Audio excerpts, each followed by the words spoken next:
天哪！皇上已经安歇了，小主该回去了。啊！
这下万无一失了。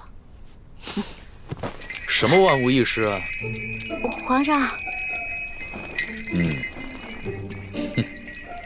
没什么。皇上，您要是想安寝的话，我就下去，您躺在这龙床上，然后1个时辰以后，让李公公把我抬回储秀宫就行了。朕还不到2更天呢，朕还不想睡觉。说吧，今晚想吃一些什么？不瞒皇上说，昨天吃太撑了，结果今天积食1天，什么都吃不下。你要不要朕选个太医给你瞧瞧啊？不用了，宣太医又得吃药，我这从小到大吃药，我都害怕了。我看你这活蹦乱跳的，也不像有什么病症，为什么从小到大要吃药啊？我不有一个头疼的隐疾啊，这病起来吧，简直要人命。我爹呢，从小给我找了好多郎中，所有郎中都说无药可治，只有1个郎中说可以治，但是他说的是个偏方，而且这个药引实在太难弄了。什么药引这么难找？你告诉朕，朕给你找。谢谢皇上，还是算了吧。算什么算？快说。这个药引就是龙珠。龙珠？什么是龙珠啊？就是皇上的眼泪啊，是您的眼泪啊。不过您是皇上，您是天子，您怎么可能为我流泪呢？那这就有点难办了。说实话，朕从小长大，除了8岁的时候，父母双亲薨逝以外，还从来没有掉过眼泪呢。没事儿，这只是个传说，奴婢都不放在心上，皇上就更不用当真了。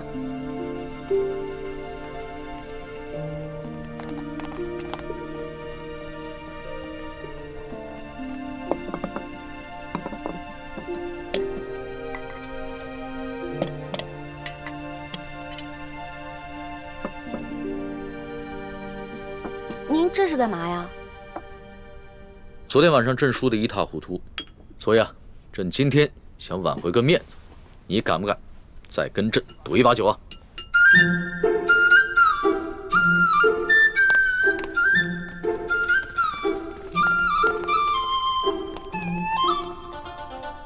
可以啊，不过到时候皇上输了可别赖账啊。你放心吧，朕虽然有色心啊，但是更有毒品。干嘛？朕都愿赌服输了，你还想赖账啊？有鬼！什么鬼？这好奇怪啊！皇上，你今天掷骰子的手法怎么变得高明起来了？昨天掷骰子10把当中，你最多只能赢3把，可是今天却跟我不相上下了。朕今儿个下午找了几个会玩骰子的侍卫学了一下，朕是天子，天资聪颖，学什么东西一学就会。可是你这掷骰子的手法，我怎么看着这么眼熟呢？是不是龙三啊？果真是他，他居然把我传授给他的独家秘籍传授给皇上了。哎，你不要怪龙三了，你虽然是龙三的老大，但朕可是龙三的主子。朕要是问他什么，他就必须得据实回答，这让他做什么，他也得如实做。皇上，龙三可是个老实人，您可千万别欺负他。你这么关心他？我在我们这一辈当中是年龄最小的，所以呢，好不容易当个老大，而且他这个小弟还特别的崇拜我，我当然得维护他、保护他了。行，朕知道了。看在你的面子上，朕就不欺负他了。不过，你拿什么来感谢朕呢？皇上，您现在特别像我认识的一个姓周的乡绅老头。这姓周的乡绅老头长得跟朕很像吗？长得不像，做事风格像啊。这个乡绅老头之所以能发家呀，就是因为算盘打得精明，瞅准时机吃拿卡要。李欢呐，李欢，你又拐着弯的骂朕。臣女不敢，是皇上昨天说的呀，不会因为一句话就变成砍人头的狂魔，所以臣女才开了个玩笑嘛。哎呀，皇上，臣女出身卑微，是一个野丫头，又缺乏父母的管教，所以什么事儿都不懂，没法伺候您。要不然您现在让李公公来接我，让我回储秀宫吧。哼，朕明白了，你想激怒朕，然后让朕把你送走是吧？朕不上你的当，快点来接着赌。咱们说好了，你要是输了，可就得上朕的龙床。现在不输不赢，来！天哪，再这么赌下去，他的技术越来越娴熟，我的输面就会越来越大，这可是大大的不妙啊！皇上，您想让我赌也可以，不过得答应我一件事儿。你说说看。我一直都不知道天子长什么样，能不能把您的面具给摘下来啊？朕这几天上火长了几个火疖子，不便见人。难道他真的长得很丑，不好意思让我看？皇上，您看咱们也喝了好多酒了，要不然咱们先去您那龙床上躺会儿呗？上朕的龙床？你就不怕朕占你便宜啊？不怕呀，皇上一言九鼎，肯定说话算数嘛。那可不一定啊。朕虽然是天子，但是朕也是个男人。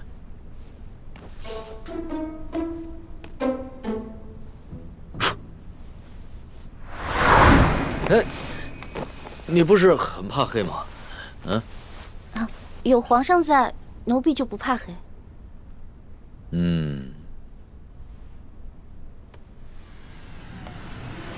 不对，有鬼。哪儿来的鬼啊？你不是一向很害怕朕的亲近吗？啊，朕知道了，你一定是想出了什么新招来对付朕，对吧？哪有啊，皇上，我怎么闻到这屋里有一股香味儿啊？香味儿？朕的龙床上哪有什么香味儿啊？倒是你身上有一股淡淡的清香。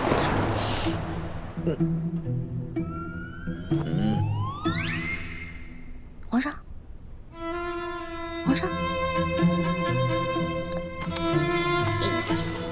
咸猪手，不对，咸龙爪。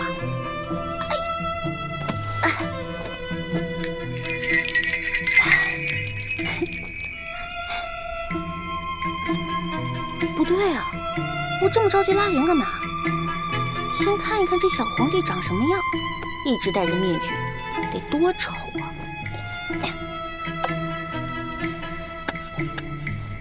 哎呦，我的天哪！皇上已经安歇了，小主该回去了。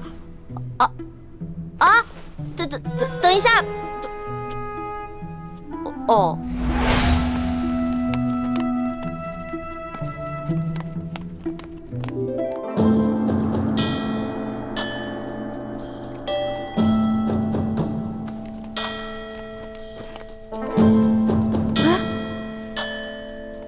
我的衣服和丝巾呢？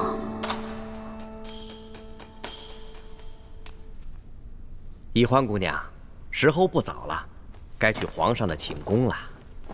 哎，等一下，李公公，我放在这儿的衣服跟丝巾呢？宜欢姑娘，反正也用不着了，我就让宫女们都拿去清洗了。别呀，我还得用那条丝巾呢。李公公，你懂的。宜欢姑娘，你在说什么？咱家听不懂啊。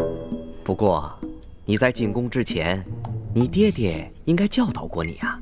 进到宫之后呢，要少说话，守规矩，你应该明白。李公公，您不会是把我那条丝巾故意拿走的吧？侍寝的时候啊，什么都不能带，这是宫中的规矩，所有人呐都要遵守。完了完了，这下完了！宣皇上口谕，封秀女宜欢姑娘为答应，入住永和宫。谢皇上恩典。都起来吧。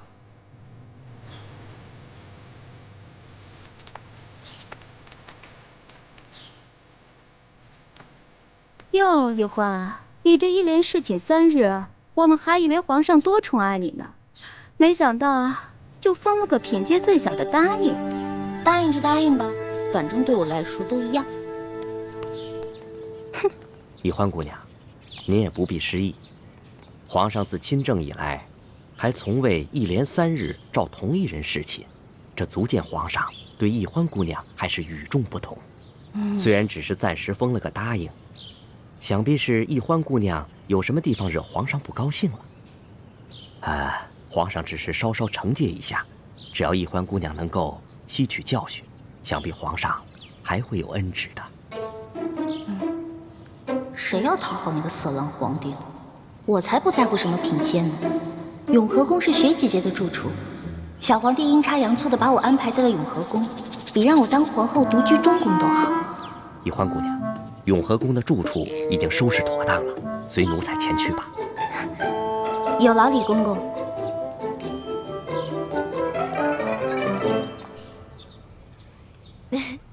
真想不到，皇上正巧把你安排在永和宫，这下咱们姐妹俩可以日夜相伴，互相照应了。就是啊，我本来特别讨厌那个小皇帝，结果他这么安排吧，我现在都不讨厌他了。又开始任性了。六师傅，反正现在人都出去了，你赶紧做吧，哪有徒弟坐着，师傅站着的道理啊？欢儿，这是在紫禁城里，不是在咱们明珠谷，这里可没有什么师傅徒儿，这里啊，只有这厉贵人、欢答应和雪嬷嬷。只要记着这一点，你的言行才不会露出破绽。记住，要尽快适应这宫中的生活，谨言慎行，一切以完成任务为重。徒儿记住了。看你还在自称是徒儿，这要是被宫外人看见，宫里人知道了，你会惹出大麻烦的。哎呀，嬷嬷放心，欢答应啊，只是还没有适应她的新身份，我会慢慢教导她的。谢谢厉贵人啦。哎，说真格的，这清宫规矩要正3品以上才有资格做一宫之主，入住正殿。眼下我还只是个正7品的贵人，所以只能住嫔殿。不过啊，好在这个永和宫就只有我一个小主，省去了和其他嫔妃混住的许多麻烦，这也算是皇上对你我的优待了。不过徐姐姐，都说伴君如伴虎，你在宫里陪着皇上，是不是特别辛苦啊？为了光复大明的大业，再辛苦也不值一提。的机会，那为什么他们都放弃？这说明他们有比杀朕更大的图谋。更何况，朕看得出来，他们兄妹俩本性纯良，他们现在一定希望的是朕尽快解救那些在生死线上挣扎的灾民们。在此之前，朕是不会有任何性命之忧的。佐图，你就尽管放心去吧。原来主子心里早就有数了，那奴才就放心了。奴才一定快马加鞭，速去速回。奴才告退了。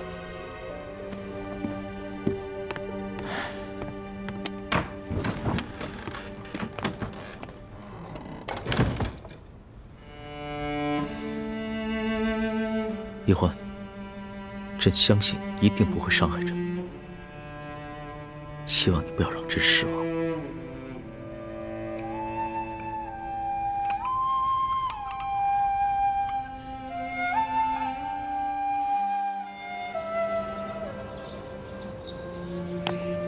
你们真的没有骗我，你们真的不会危害到皇上？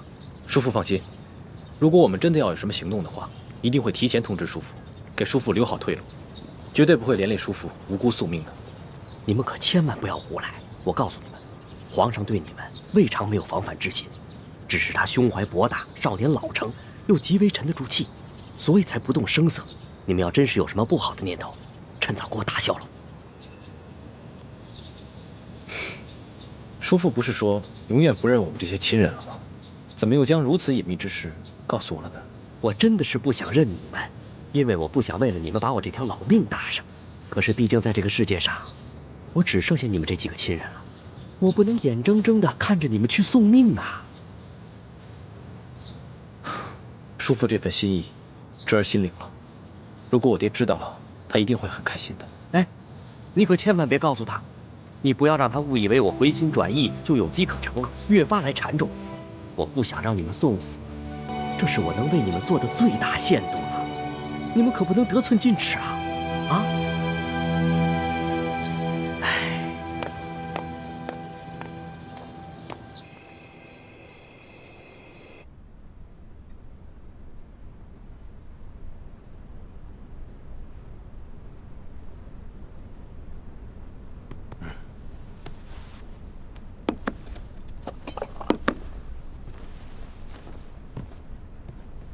大人，孟护卫受的内伤不轻，需要好生调养啊。那你就下去开方煎药吧。啊，是。大人，祥和呀，你跟了我这么久，第一次受这么重的伤啊。钦差大人带的那些侍卫，都是大内高手，卑职愧对大人，未能完成任务。看来他们是早有准备了。哎，龙三他们看清楚了你的脸没有？没有。卑职一看情形不对，只求全身而退，不敢恋战。也好，咱们就另找机会吧。祥和呀，还有1个月，你这10年之期马上就要满了。期满之后，可还愿意追随本府啊？多谢大人抬爱，卑职本就是个江湖浪子。待期满之后，卑职还是想隐姓埋名，浪迹江湖，过些逍遥散淡的日子。也罢，人各有志，我也就不强求你了。啊，本来你有伤在身，应该早些回房中歇息。可是你舅老爷的庄园的机关被贼人给破了，所以还要烦劳你赶紧赶到你舅老爷的庄园，把那些机关修补好，以免那帮贼人再次潜入。哦，卑职的伤不碍事，那卑职现在就去舅老爷庄园，把机关重新布置一下。哎，等等，不急这一会儿，喝了药再去。多谢大人关心，那卑职先告退。走吧。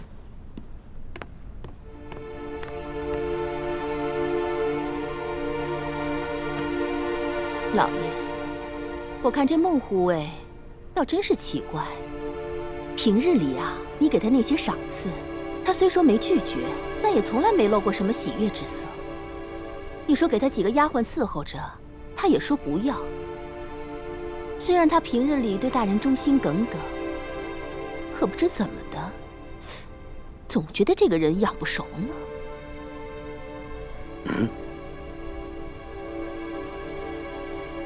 一个不贪财、不好色的男人，是最难以驾驭的。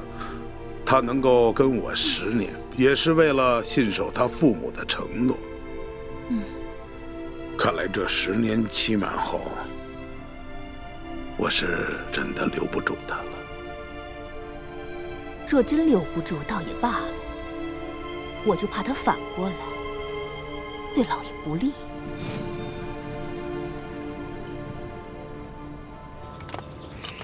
哟，孟护卫，今天怎么有空来庄园了？我奉大人之命前来调整这园内所有机关，还需上楼查看一下园中地形。请。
孟护卫，万苏姑娘最近怎么样？可有在哭闹？没有了。万苏姑娘听了奴婢的开导，已经完全想通了，如今过得很好。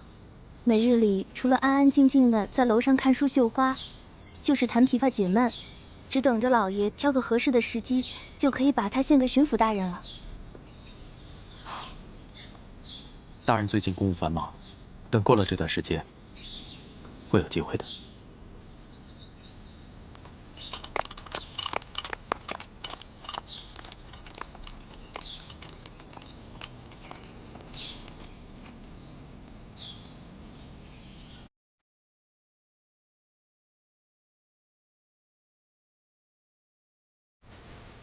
出不去。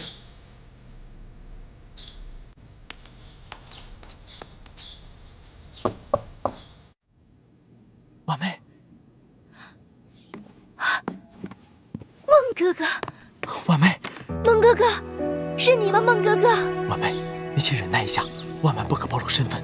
等我找到合适的机会，我便救你出去。还要等多久啊？我与刘德昭的守卫之约还差1个月，所以还得1个月。那么长时间啊！万一这途中我被那球柜献给刘德昭了怎么办啊？不会，刘德昭眼下忙着应付钦差大人，无闲暇亲近女色。况且昨夜我也受了内伤，待我与刘德昭约满之日，我的伤也应该好得差不多了。那时，我便带你远走高飞。你受伤了？伤在哪里？重不重啊？啊！你不用担心，一点小伤，养养就好。婉妹，你多保重。哎，等一下，我爹怎么样？他还好吗？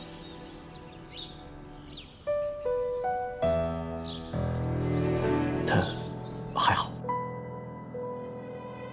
那他是否知道我被人劫走了？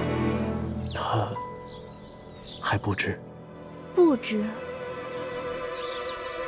你被劫走以后，有一位与你长相相似的女子冒名顶替你进了宫，所以你爹爹未曾察觉。什么？有个人和我长得一样，顶替我入宫了？啊？这个人是谁啊？婉妹，此事颇为复杂，我一时跟你解释不清楚。但你千万记住了，这段时间万万不可暴露身份，只等着我来救你便好。好，我等着你。好。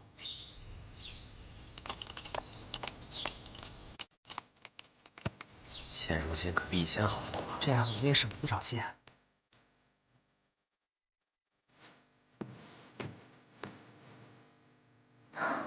有人顶替我入宫了。咱们先帮忙。行，这就差不多了。这给你。马上就好。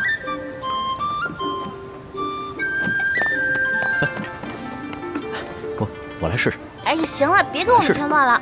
我来。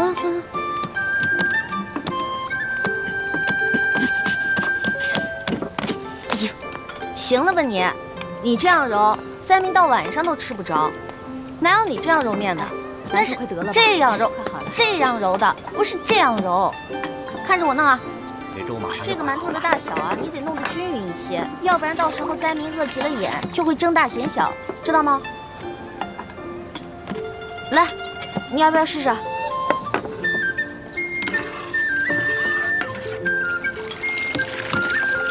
得了。快点了！大家来排队了，吃粥拿馒头啦！每人一个馒头，1碗粥。别急啊！来这边拿馒头。排队啦！来，你拿啊，拿好，拿着小心烫，小心点啊。拿着。每个人都有份儿啊，不要急。来，拿好。给。来。给你。来，拿好，拿馒头。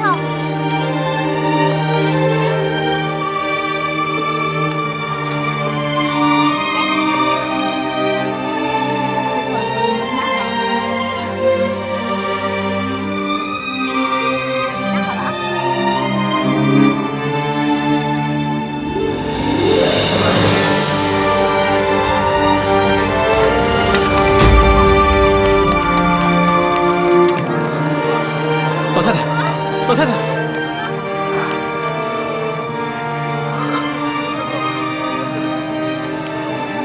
怎么样？人已经没了。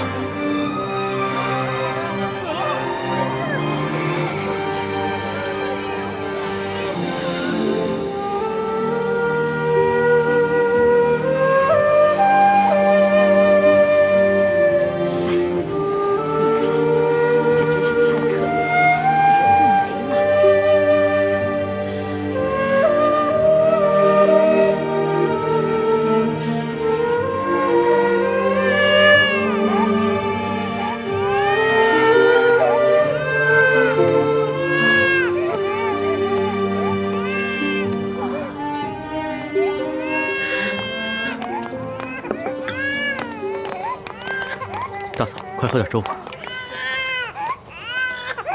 大嫂，这孩子怎么一直哭啊？是不是饿了？你快喂他喝点奶吧。哪里还有奶？我已经3天没吃东西了。不哭了，你爹跟哥哥姐姐们都已经饿死了，到不了多久，说不定我们一家子就可以团聚了。大嫂，来，把孩子给我，我帮你哄。你先吃点东西吧。来，给我。好。哎呦，哦，乖，不哭了啊。谢谢小哥了。大嫂，粥太烫了，先吃个馒头吧。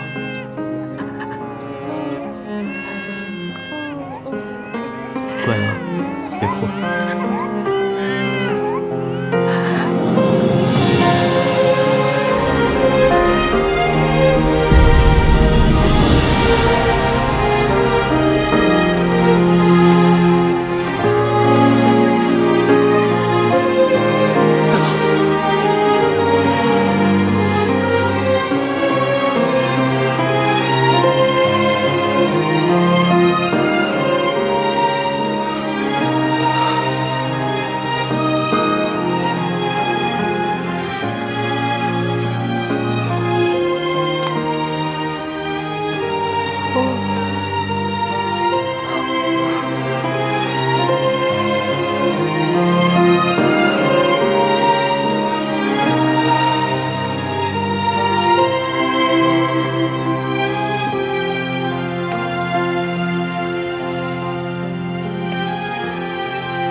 水干了，上面有人，交钱吧。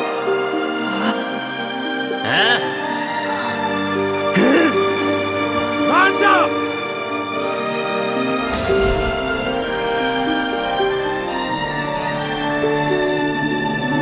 龙珠？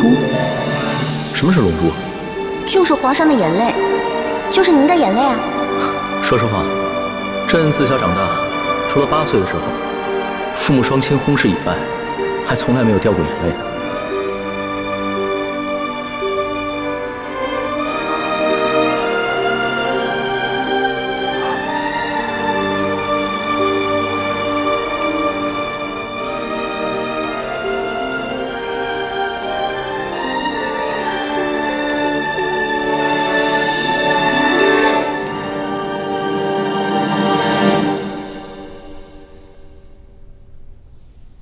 让管家找个奶娘，好好把她养着，好好把她抚养成人。所需用途，我会派人一一送过来。钦差大人真是心善。这孩子虽然父母双亡，很是不幸，但能遇到钦差大人，也是他的福分。奴婢一定好好照料这个孩子。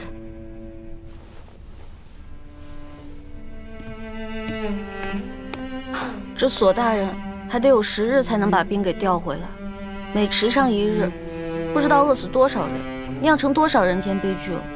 据我打探的消息，现在每天都有成百上千的灾民涌进太原城，每天都要饿死好几十个。官府来不及掩埋尸体，只能把尸体集中到城外，一把火烧了。龙小弟，我们真的还要再等上10日吗？这10日不知道饿死多少人了。要不然这样吧，我们干脆一不做二不休，我们去把那些私吞的官银官粮全都劫出来，发给老百姓。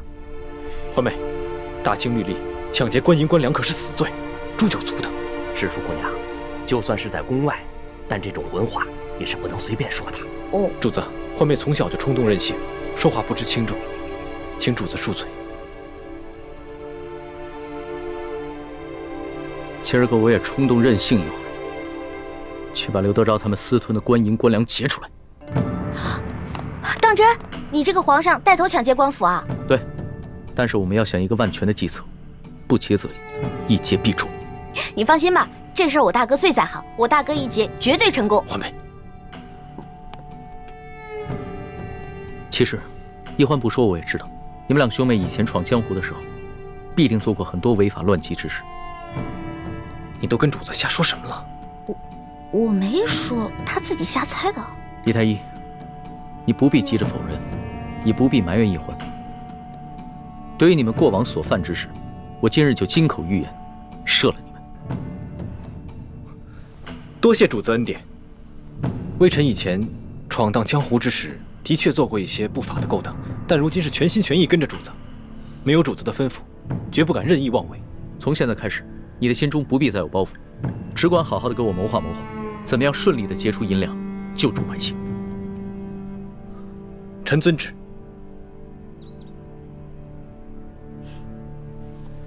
建清，你今日怎么如此糊涂啊？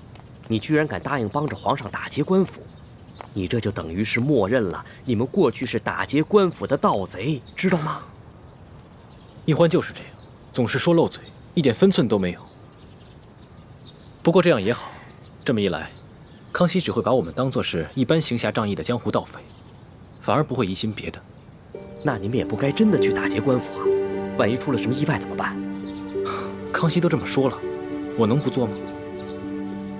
我自会把一切安排妥当。如果真的出了什么意外的话，大不了放弃行动。劫不到粮食跟银子，我跟欢妹自有办法脱身，叔父不必担心。你们呐，毕竟还是太年轻，不了解皇上的心思。此时纵然成功解了皇上的燃眉之急，他或许此时赏识你，可是等他冷静下来，他又会觉得你目无法纪，不易控制，到时候又会对你们生出排斥防范之心。多谢叔父提醒。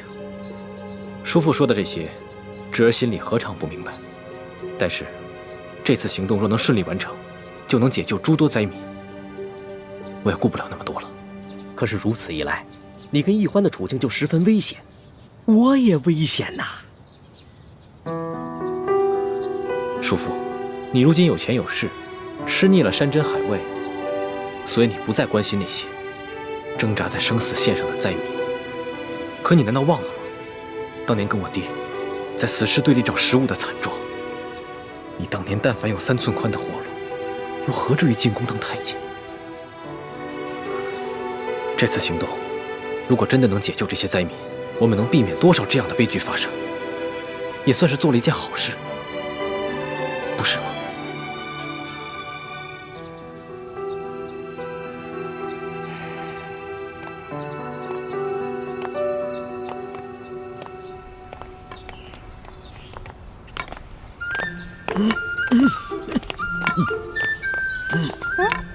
哎，龙小弟，我刚刚给你2颗变身丸，还没有给我钱呢。我现在哪有钱给你啊？行吧，那我就先记在账上，看在你是我兄弟的份上，利息看着给吧。趁火打劫，你比裘贵的奸商还要奸。欢妹，别闹了。你到了山西商会了，裘贵见过我们，千万别让他识破我们的身份。嗯，你们先进去，我在外面守着。知道了，爷爷你慢点走啊，别摔着啊。走吧，孙儿。走吧。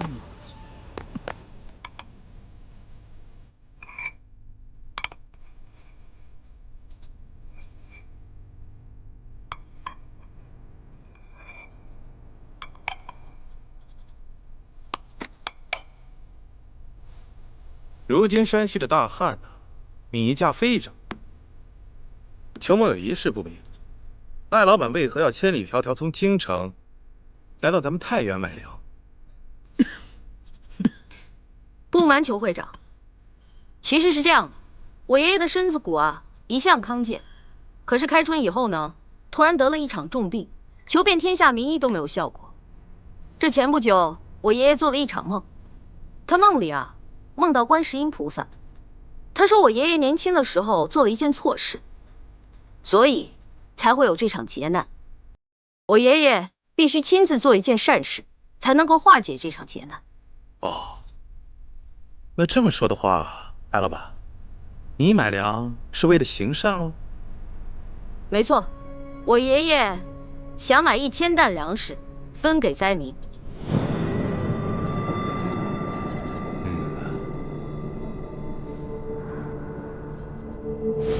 我已经查探明白了，裘贵和整个山西粮商手里，大约囤着20多万担粮食。朝廷调拨的30万担赈灾粮，真正分到灾民手里的，不到1/3，剩下的2/3都被他们官商勾结，给私吞了。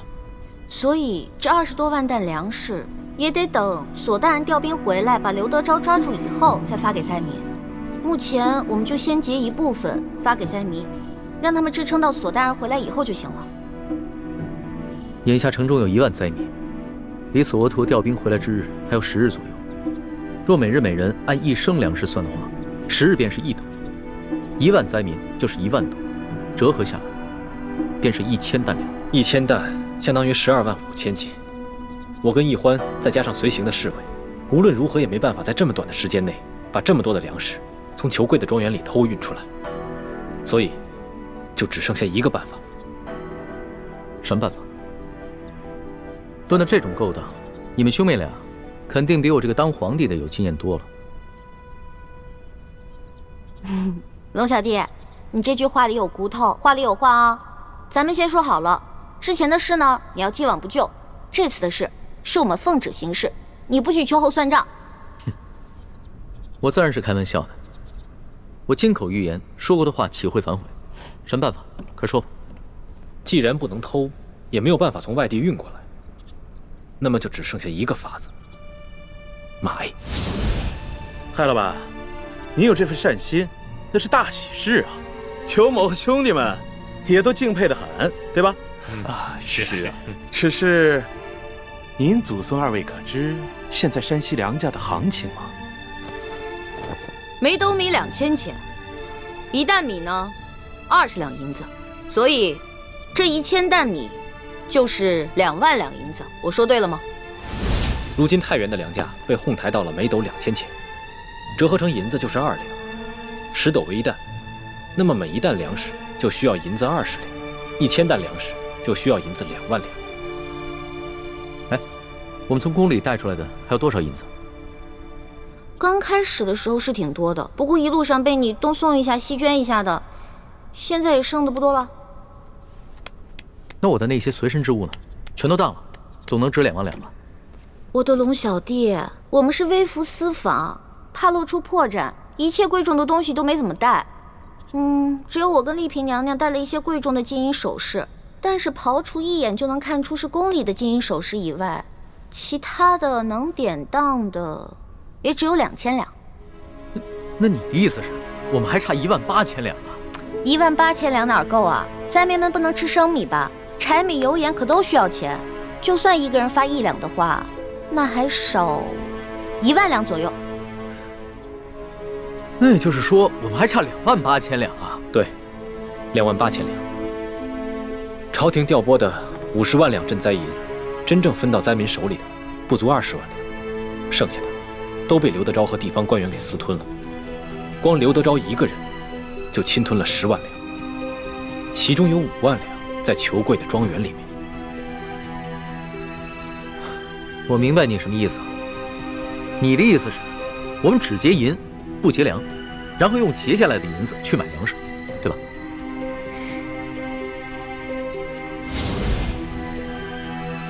艾老板，裘某还要问一句：你真愿意花2万两银子给那些灾民吗？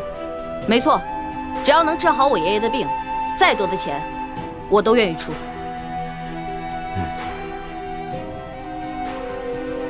好，艾老板真是财大气粗啊。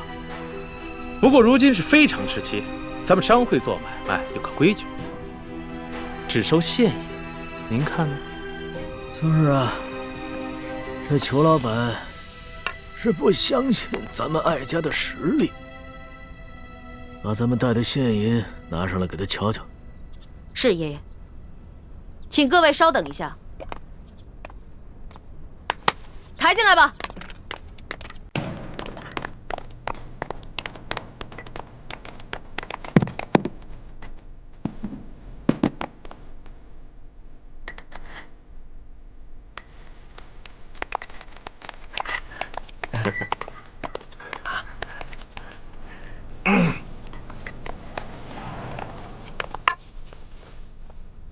这里是2000定银，明天早上，在这个地方，一手交钱，一手交粮，如何呀？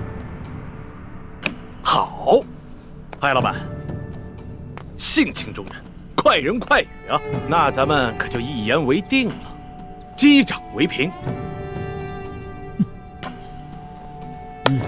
这艾老板的为人真是爽快啊！是啊，来人，送艾老板。就喜欢跟这样的人做生意啊！对，没错。哎呀，龙小弟，你知道吗？为了凑够那2000两定金，我跟丽萍娘娘把自己所有值钱的金玉首饰全都给当了，还有我的一个金镯子呢。放心吧，等锁头回来以后，你当的那些首饰全部完璧归赵，少了一件，你唯我是问。光完璧归赵可不行，我得加上利息呢。行，反正我这个竹杠最好敲。当然了，你就是个大竹杠，棒棒棒！花妹，别闹了，让主子先回房间休息吧。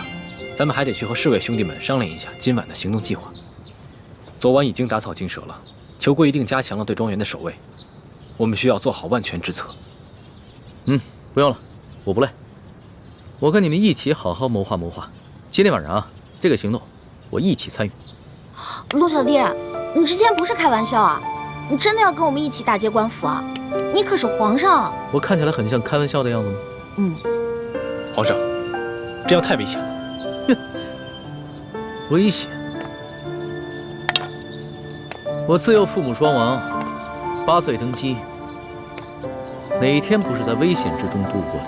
就像上次擒拿鳌拜一样，那不也是在冒险吗？其实我跟你们一样，也渴望冒险，渴望刺激，只不过身在禁宫不得自由罢了。再说了，这一回可能是我这辈子唯一一次当侠盗的机会，我可不能就这么错过。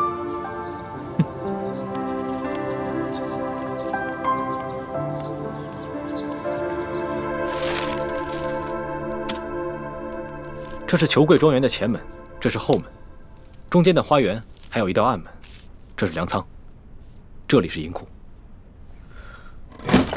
龙小弟，喏，给你准备的夜行衣，换上吧。好啊，我终于也有机会当一回侠盗了。李大夫，给我更衣。主子，万万使不得呀！以您的身份，怎么能跟着他们去打劫官府呢？万一出了什么差错，奴才万死难赎其罪啊！你啰嗦什么呀？我5岁就开始习武了，一直都英雄无用武之地。今天晚上我正好试试我的本事。公公放心吧，有我兄妹在，一定会保证主子的安全。如果真的出了什么意外的话，大不了我们放弃此次行动，绝对不会置主子于险境的。李太医，你这话说得轻松，那裘贵庄园内机关重重，你凭什么保证主子万无一失？再说了，要是给太皇太后知道了，你们居然怂恿皇上打劫官府，而我又未能劝阻，那咱们所有人都要人头落地。行，我不去了，你先起来吧。谢主子体恤，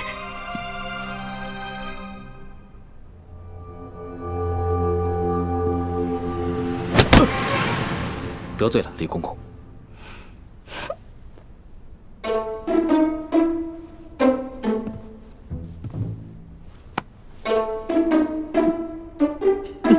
你这个老东西，老在我耳边聒噪，我又不是小孩了，真烦人。李公公，暂且在这里好好休息吧，我们速去速回。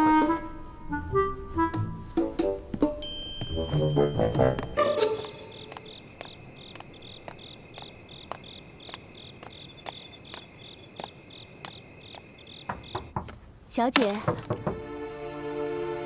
老奴给你炖了一碗燕窝。哦，我现在不想吃，我有些不舒服，要歇息了。啊，小姐，你哪里不舒服？要不要老奴帮你找一个郎中给您看看？不必了，我就是身子有些乏，睡一觉就好了。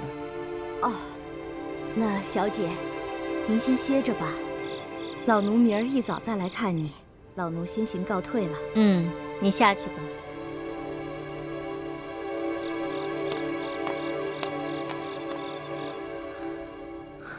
走了，这奶娘真够烦人的。如今在这世上，奶娘是婉妹唯一的亲人了，还望前辈多担待。孟大哥，真是宅心仁厚。怪不得你虽是刘德昭的护卫，婉心妹妹仍然对你倾心。我家本住在城外南湖边上，婉妹从小就喜欢女扮男装，背着她爹溜到南湖边来戏水。我俩也算青梅竹马，直到她被选为秀女，前来跟我告别，我才知道，原来她是舒大人的女儿。原来是这样。孟大哥打听到婉心妹妹的下落了吗？打听到了，她现在被软禁在裘贵的府宅里。只因我受了内伤，再加上裘贵又加强了守卫，我怕打草惊蛇，所以没有贸然行动。都怪我那夜下手太重。不过你放心，我等都是有心意之人，我们一定会帮你救出舒小姐，让你们远走高飞。多谢前辈，不打不相识。前辈不必挂怀。如今裘贵一心只想着把婉妹献给刘德昭，而刘德昭眼下一门心思要对付钦差大人，所以婉妹暂时是安全的。我先帮着你们把裘贵私吞的官银给劫了，先救了那些灾民再说。好，这次我们能否顺利地劫走裘贵私藏的官银，就全靠你了。在下一定全力配合。其实这些年保护刘德昭，我内心也十分矛盾。如果真能为灾民做些什么，也算稍稍赎点罪吧。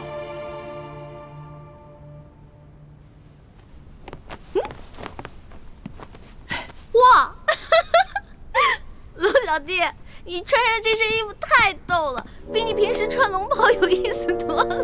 你看看，是吧？我也觉得挺新鲜的。哎呀，得亏索大人不在，要是他在的话，非得被吓得屁滚尿流的，肯定不让咱们去冒险。哎，那个金蚕背心穿了吗？没有。你为什么不穿啊？你要是不穿的话，我不带你去啊。我骗你的，老大吩咐小弟的话，小弟怎么能不听呢？不信你摸摸。真的穿了？嗯。别摸那儿痒。还真穿了，好吧，那我们带你去。你知道吗？这次你亲自出马，可是我们比平时紧张的10倍还不止呢。我也是从小练武到大的，虽然武功呢没有你哥哥好，但跟你比起来差不多。吹牛！主子，臣得再提醒一遍，这抢劫官银可不是儿戏，臣会尽量保护主子的安全。但是如果真的发生什么意外的话，主子切不可恋战，必须在臣的掩护之下尽快撤离。你放心吧，我虽然喜欢冒险，但也不想当一个被当盗贼拿住，再被砍掉脑袋的窝囊废皇帝。哼，这样吧，到了那儿全听你的吩咐。好，为确保万无一失，还请主子把裘贵庄园的机关设计图和地形图再熟悉一点。好，出发吧。这个龙小弟平时挺老成的，今天这么任性，难道是受了我的影响？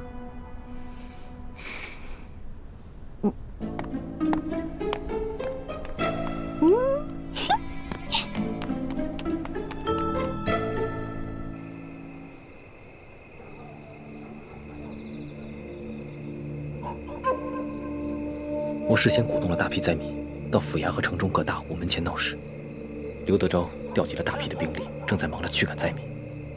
这边的守卫就只剩下裘贵自己培训的家丁了。哦，声东击西，调虎离山，做得好。等一会儿，巡逻外墙的守卫换岗，会有很短的一个时机。我们必须抓紧时间，冲掉那边的转角。那里是一个视线盲区。好。该你们去了，该你们了，来，你们去吧，来，沉点，来吧，先走了，快，冲过去。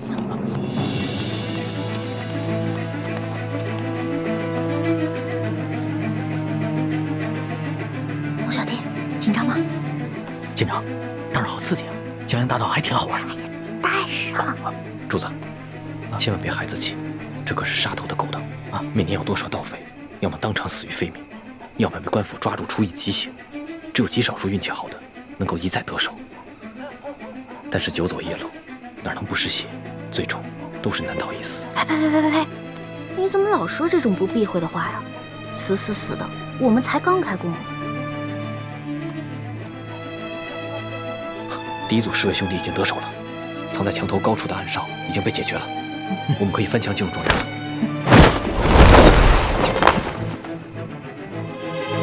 你们在这等着，我去探探。老大，你们刚刚不用把我架上来的，我平时也练过轻功，我自己可以的。你以为你是真龙啊？你还可以自己飞，得了吧你！记住我平时教你那些轻功的方法啊，下次没准能用得上，知道吗？知道了，老大最厉害。当然了，要不然怎么我是你老大呢？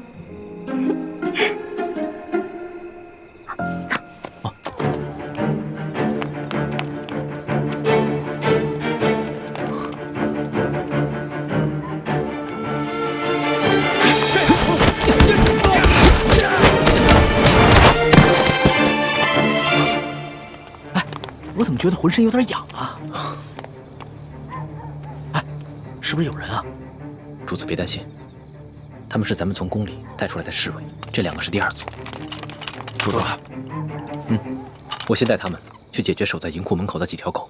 欢梅，你带着主子来银库来跟我会合。路径图都记清楚了吗？当然了。这庄园的路径其实是一个迷魂阵，千万不要走错了。看不起我啊？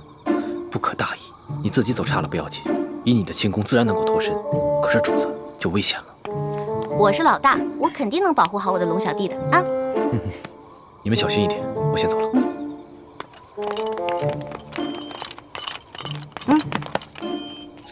从现在开始，紧紧跟着我的步伐，一步都不能落，知道吗？知道了，老大。走。那怎么了？不知道该怎么走了？应该是这边，走。那到底往左还是往右？好像是往左吧。你